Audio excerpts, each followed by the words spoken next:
You brought up the difference between personality and individuality, and I thought that was so fascinating. So the one, to my understanding, is the conditioned you and how you feel you're supposed to show up in a way that you're going to get accepted by the tribe, and then that would be personality. Yeah. And then the individuality is your soul's essence, your purpose, something more divine and larger and kind of maybe karmic in a sense as to why you're here. Now, we are both, and we have so much of culture and parenting and conditioning, and if you get into epigenetic, like the personality is so deep and dense. If you are in this place where you're trying to identify what is my essence versus what is my conditioning, how do you have clarity as to which bucket that goes into? Because what I see in so many ways, it could be people that are talking about what kind of relationship they want to be in, and maybe they're super promiscuous and they're like, this is what I want, and like you can kind of see the self-sabotaging behavior in a way.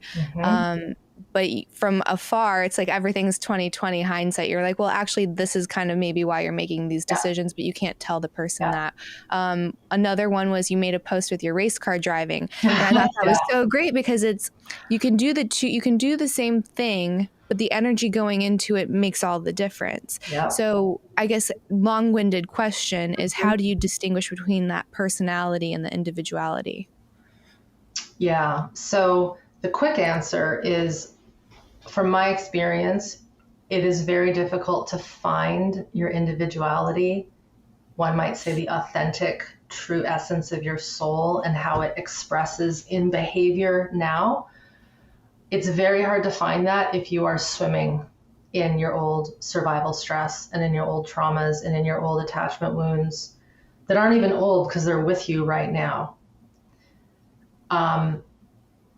I don't know how to say it any simpler. It is very difficult to find that true, authentic self that can sustain when you still have quite a bit of baggage, if you will, monkeys on your back, many monkeys on your back and on your head, around this past stuff. What I've seen, Candice, is when people start to get their regulation on board, and I don't mean manage, there's a difference, and maybe we can talk about that too soon, is when they're really in regulation, they start to get these little hints and glimmers and sparks. And the way you know it's happening is someone will say, I feel really weird. I don't really feel like myself. That's one of the dead giveaways, because your self is your personality. And they'll be like, yeah, I just want to just stare at that tree and go like touch the moss. And all of a sudden I'm going to sing to it, but I don't know why. And it might be like, oh, well, maybe that's something you wanted to do when you were a kid and you didn't get to. And now that stuff is bubbling up.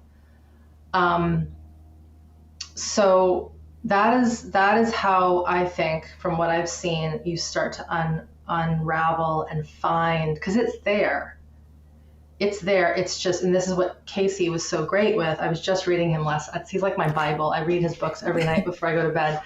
And it's like, you are not going to find your true self if you are stuck in personality. Now, we need our personality to survive in our current world. Great example. I was traveling in the Philippines and Hong Kong with my husband. My mother's from the Philippines. My dad isn't. I'm half. So we're in the Philippines. Everyone's just crossing the road everywhere. It's just chaos, right? But it's organized chaos. And even in the big city, people are crossing massive highways. It's not a problem. So we get to Hong Kong. So we're in the Philippines for 3 weeks. We get to Hong Kong. I don't know if you've been to Hong Kong, but it's very busy. It's very ordered. It's Hong Kong. And we're waiting at this island to cross. And it's red, but there's clearly no cars coming. And my husband, who's never experienced these differences, starts to cross. And I fucking grab him. I'm like, what are you doing? He's like, well, you always jaywalk. I'm like, is anybody here jaywalking? He's like, no. I said, we don't jaywalk in Hong Kong. And he was so confused. And that comes back to safety.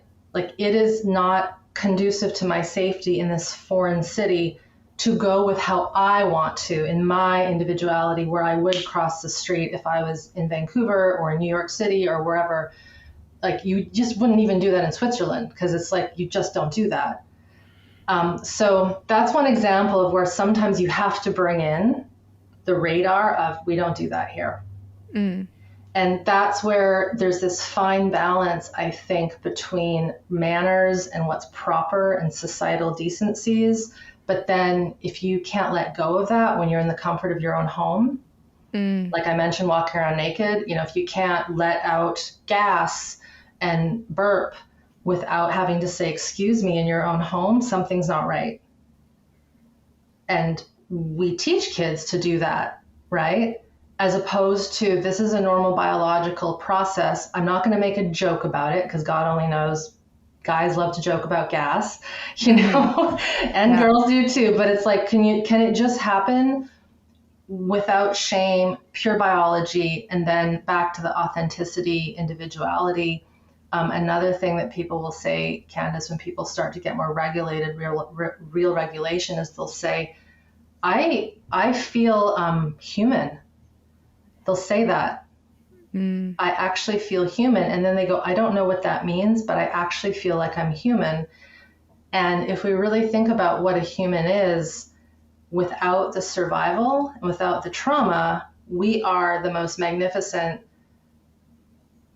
machine, biological being, God only knows what. We've got so much stuff in us, higher brain, we still don't understand where it came from, really.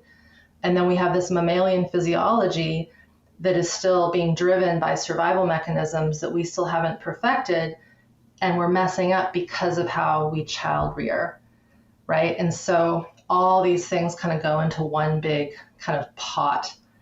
And so how can one be in one's individuality, knowing that when they go into their car to go, like I said in that post, I love driving fast, but I'm not going to do that down the side streets where kids are playing. Of course, we know some people do that.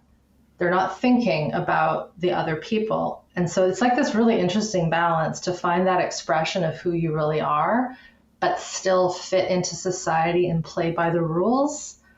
It's an art form, to be honest. And it's difficult, because if we were really living from our true biological nature and individuality, we would just, things would be a bit more chaotic, I think, actually, than they are right now. Just different. Does that make sense? No, it totally does. It's, I feel like it's so funny because it's so much easier to assess someone else's stuff than your own, right? It's that old adage that I don't know who discovered water, but it wasn't a fish. So